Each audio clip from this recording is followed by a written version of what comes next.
friend of mine told me a story that broke my heart. Her little 9-year-old niece was watching YouTube and saw a homeless man collapsed in the park, and he was crying because the police had taken his dog away. He didn't have a license, apparently, and he couldn't afford one. I don't know what to do. My dog's gone. So he's homeless, and all he has is this dog, and our government takes it away. He needs to get it licensed. What's his procedures to get it out? He needs to talk to animal control, and they'll tell him everything he needs to do. So this little girl asks my friend what happened to the police. How come they don't care anymore? And she's not alone. The latest Gallup polls show U.S. confidence in police is the lowest it's been in 22 years. We've all seen the cop shootings in the press, the racial bias in policing that devastates communities, and the sweeping laws that have dragged people of all colors into the system. The fact that our government doesn't collect data on how many police shootings there are or have any mechanism to hold police accountable to citizens should not be a shock anymore. Obama recently said, over the last few years, a lot of people have become aware of the inequities in the criminal justice system. The fact that we spend over $80 billion a year in incarcerating people, oftentimes who've only been engaged in nonviolent drug offenses.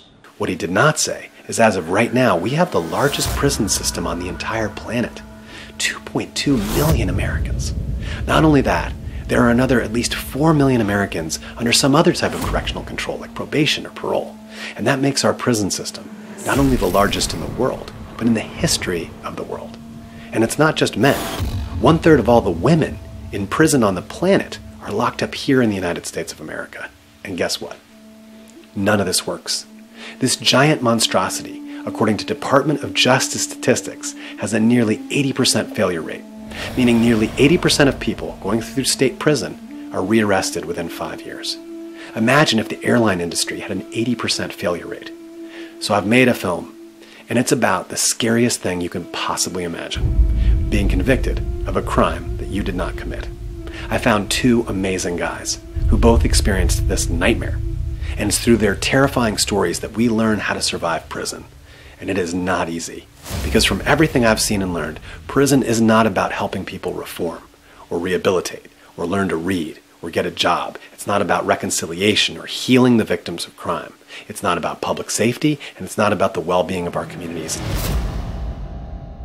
And so prison is a totally different world. And because right now you're more likely to go to prison in the USA than any other country in the world, I made a survivor's guide in case it happens to you.